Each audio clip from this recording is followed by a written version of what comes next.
सोचिए, अगर किसी शमशान घाट पर एक लाश अचानक उठकर बैठ जाए और सिर्फ उठ ही ना जाए बल्कि अपनी पहचान भी बदल दे और बोलने लगे, मैं सुमित्रा नहीं हूं, मेरा नाम शिवा त्रिपाठी है। क्या आप इस बात पर विश्वास करेंगे या फिर आप इसे सिर्फ एक डरावनी कहानी समझकर इग्नोर कर देंगे? आज की कहानी सिर्फ एक कहानी नहीं है, ये एक ऐसा राज है जिसे दुनिया के कुछ बड़े रिसर्चर्स ने भी सीरियसली लिया था। और जब इस केस की इन्वेस्टिगेशन हुई तो सच सामने आया जो आपकी सोच हिला देगा।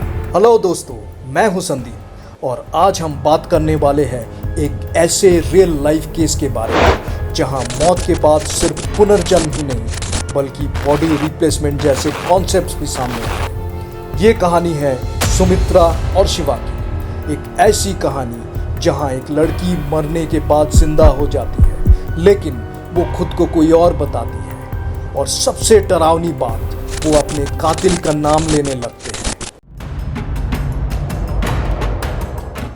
19 जुलाई 1985 उत्तर प्रदेश के एक छोटे से गांव में बारिश भरी शाम थी। आसमां बादलों से घिरा था और हवा में अजीब सी सन्नाटा थी।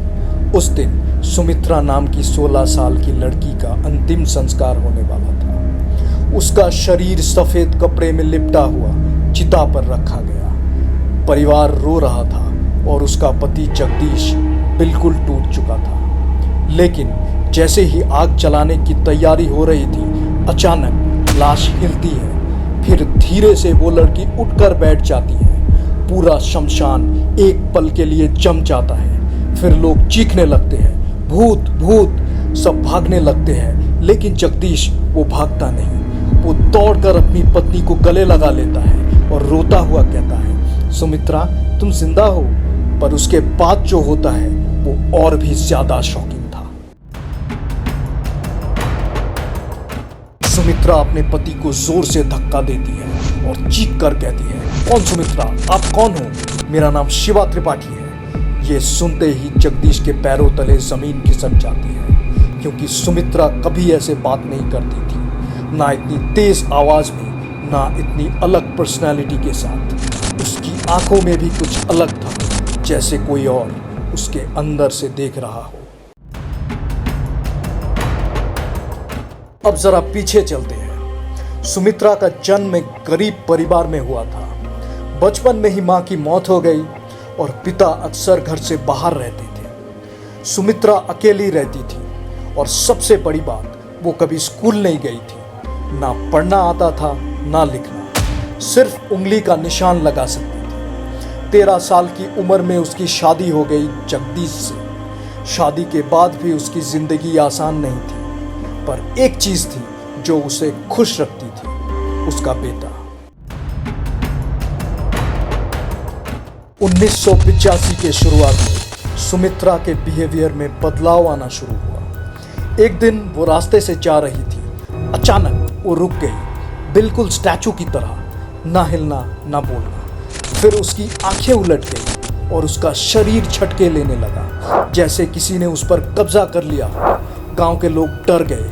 किसी ने कहा उस पर कुछ आया है, किसी ने बोला उस पर किसी आत्मा का साया है। 5 मिनट तक वो ऐसे ही खड़ी रही। फिर अचानक सब नॉर्मल, जैसे कुछ हुआ ही नहीं। अगले कुछ महीनों में ये इंसिडेंट्स बढ़ने लगे। सुमित्रा को बार बार ऐसे दौड़े पड़ते, कभी घंटों तक, कभी मिनट्स के लिए, और हर बार वो कुछ अजीब बोलती, समझ ना आने वाली बातें। कभी किसी और औरत की आवाज़ में, जैसे उसके अंदर कोई और बोल रहा हो। फिर आया 16 जुलाई 1985।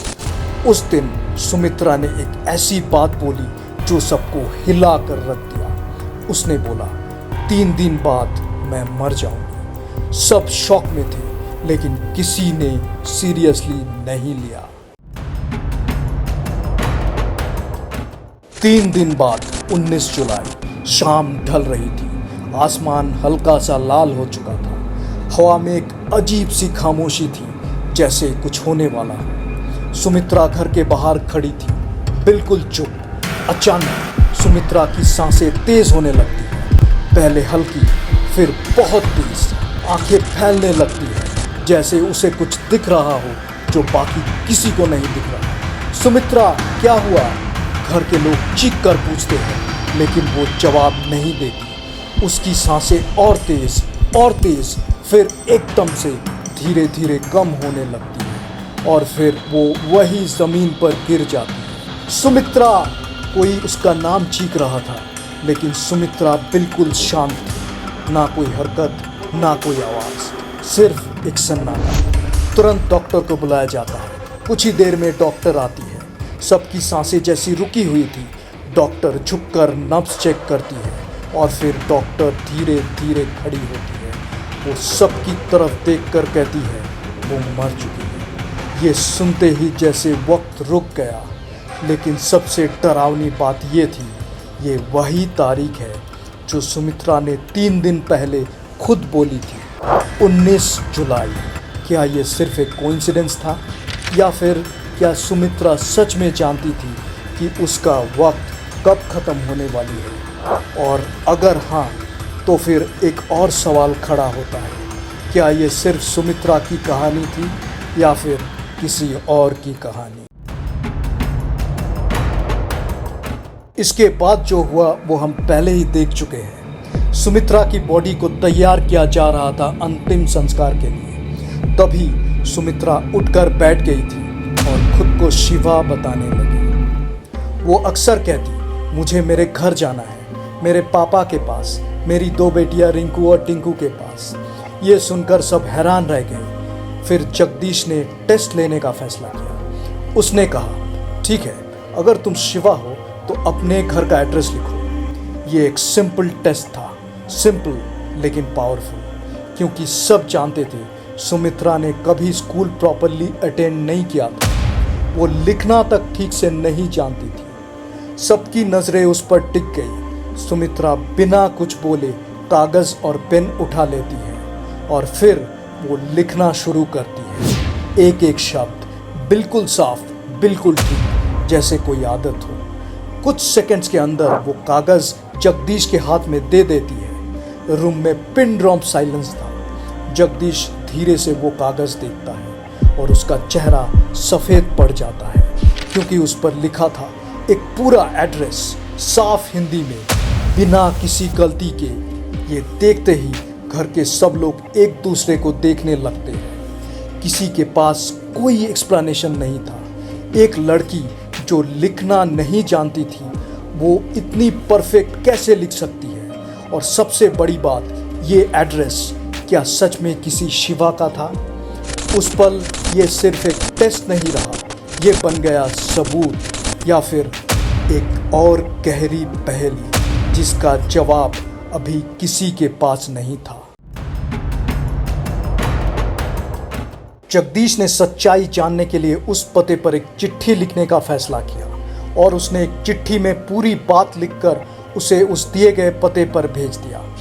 कुछ हफ्तों बाद एक दोपहर घर के बाहर किसी आदमी के आने की आहट होती है। दरवाजे पर एक आदमी खड़ा था, सफ़ेद कुर्ता, थोड़ा थका हुआ चेहरा, आंखों में उलझन और उम्मीद दोनों। उसका नाम था रामसिया त्रिपाठी। घर के लोग उसे पहचानते नहीं थे, लेकिन वो किसी का पता पूछता हुआ वहाँ तक पहुँच गया था। जैसे ही सुमित्रा की नज़र उस पर पड़ती है, सब कुछ एक पल के लिए रुक जाता है। उसकी सांसें तेज हो जाती है, आंखें भर आती हैं और बिना कुछ सोचे समझे वो जोर से दौड़ पड़ती है उस आदमी की तरफ। पापा! पूरी घर में सन्नाटा छा जाता है। सुमित्रा उस आदमी को जोर से गले लगा लेती है और फूट फूट के रोने लगती है, जैसे सालों बाद किसी अपने से मिली हो। वो आदमी रामसिया त्रिपाठी बिल्कुल जम जाता है। फिर रामसिया त्रिपाठी एक पुराना एल्बम निकालते हैं और सुमित्रा को एक एक करके तस्वीरें दिखाना शुरू कर देते हैं। और फिर सुमित्रा बोलती है, ये माँ है, ये चाचा, हर एक रिश्ता, हर एक नाम, इतनी कॉन्फिडेंस के साथ जैसे वो उन सब के साथ जिंदगी जी चुकी हो। एक एक करके सुमित्रा सबको परफेक्टली आइडेंटिफाई कर लेती है, हर बात बिल्कुल परफेक्ट। अब डर बढ़ने लगा था। यह सिर्फ कोइंसिडेंस नहीं हो सकता था। रामसिया त्रिपाठी के चेहरे का रंग उड़ चुका था। उसकी आंखों में आंसू आ गए थे, क्योंकि जो कुछ सुमित्रा कह रही थी वो सब सच था, बिल्कुल वैसे ही जैसे उसकी बेटी शिवा त्रिपाठी कहा करती थी। और तब सबके दिमाग में एक ही सवाल घूम रहा था, क्या ये सिर्फ यादें हैं या फिर सच में कोई वापस आ गया है। सुमित्रा फोटो एल्बम देख रही थी, फिर अचानक एक फोटो पर उसकी नज़र टिक जाती है। उसका चेहरा सख्त हो जाता है, सांसें तेज हो जाती है और आंखों में डर के साथ साथ गुस्सा उभरने लगता है। और बिना किसी वार्निंग के वो जोर से चिल्लाती है, ये दोनों मेरे किलर हैं। सबकी नज़रें तुरंत उस फोटो पर टिक जाती है, जहां दो औरतें खड़ी होती हैं, शिवा की सास और उसकी ननद। सुमित्रा का हाथ सीधा उन दोनों की तरफ उठता है, उंगली कांपते हुए उन पर टिक जाती है। ये दोनों, इन्होंने मिलकर मुझे मारा था। फिर वो एक ऐसा खौफनाक राज खोलती है कि उसकी ननद ने ही पीछे से पत्थर से उस पर वार किया था, जो उसकी मौत का कारण बना। रामसिया त्रिपाठी का दिल जोर जोर से धड़क रहा था, क्योंकि ये सब डिटेल्स बिल्कुल मैच कर रही थी उन शकों से जो पहले उठाए गए थे लेकिन कभी प्रूव नहीं हो पाए। अब डर सिर्फ कहानी का हिस्सा नहीं था, वो सच बनकर सामने खड़ा था। उस दिन के बाद ये कहानी सिर्फ एक अजीब घटना नहीं रही, ये बन गई एक मर्डर मिस्ट्री जो दोबारा जिंदा हो चुकी थी।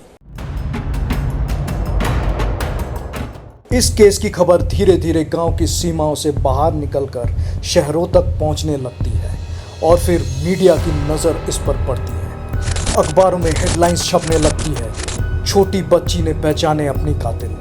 टीवी रिपोर्टर्स गांव में आने लगते हैं, कैमरा, माइक, लाइट्स, हर कोई एक ही सवाल पूछ रहा था, सच क्या है। कुछ लोग इसे अंधविश्वास कह रहे थे, कुछ इसे चमत्कार, लेकिन कंफ्यूजन के बीच एक नाम सामने आता है, इयन स्टीवेंसन, एक वर्ल्ड फेमस रिसर्चर जिन्होंने अपनी पूरी जिंदगी एक ही चीज़ को समझने में लगा दी थी, रीइंकार्नेशन यानी पुनर्जन्म। जैसे ही उन्हें इस केस के बारे में पता चलता है वो तुरंत इंटरेस्ट लेते हैं और फिर वो खुद इंडिया आते हैं, गांव के उस छोटे से घर में जहां से ये कहानी शुरू हुई थी। उन्होंने सुमित्रा से बात की, बार बार बात की, अलग अलग तरीके से सवाल पूछे और हैरानी की बात ये थी, हर बार सुमित्रा का जवाब मैच करते थे। कई हफ्तों की इन्वेस्टिगेशन के बाद इयन स्टीवेंसन ने एक शॉकिंग बात कही, ये एक नॉर्मल केस नहीं है। उन्होंने इसे उन रेयर केसेस में रखा जहां एक इंसान अपनी पिछले जन्म की यादें इतनी क्लियरली याद रखते हैं कि उन्हें इग्नोर करना मुश्किल हो जाता है। लेकिन कहानी यहीं ख़त्म नहीं होती। बाद में दूसरे रिसर्चर्स भी इस केस को स्टडी करते हैं और फिर एक कंट्रोवर्शियल थ्योरी सामने आती है, रिप्लेसमेंट रीइंकार्नेशन, यानी ऐसा पुनर्जन्म जहां एक आत्मा नया जन्म नहीं लेती बल्कि एक पहले से जिंदा इंसान के शरीर में आकर उसे रिप्लेस कर देती है। सोचिए, एक शरीर लेकिन एक अलग जिंदगी की यादें। क्या ये पॉसिबल है कि शिवा की आत्मा सुमित्रा के अंदर आ गई हो, या फिर ये सब सिर्फ दिमाग का एक खेल है, एक ऐसी पहेली जिसका जवाब साइंस के पास अभी तक नहीं है। और शायद इसीलिए ये केस आज भी दुनिया के लिए सबसे मिस्टीरियस केसेस में से एक माना जाता है। तो दोस्तों, क्या ये सच में पुनर्जन्म था या फिर एक साइकोलॉजिकल कंडीशन या कुछ ऐसा जो साइंस अभी समझ नहीं पाई? सच क्या है ये आज भी एक राज है, लेकिन एक बात ज़रूर है, इस कहानी ने दुनिया को सोचने पर मजबूर कर दिया। आपका क्या मानना है? क्या आत्मा सच में शरीर बदल सकती है? कमेंट में ज़रूर बताना। और अगर आपको ऐसी ही रियल मिस्टीरियस स्टोरीज पसंद है तो संदीप डिकोडेड चैनल को सब्सक्राइब करना मत भूलना। मिलते हैं नेक्स्ट वीडियो में, तब तक सोचते रहिए, क्योंकि कुछ राज सच में अजीब होते हैं।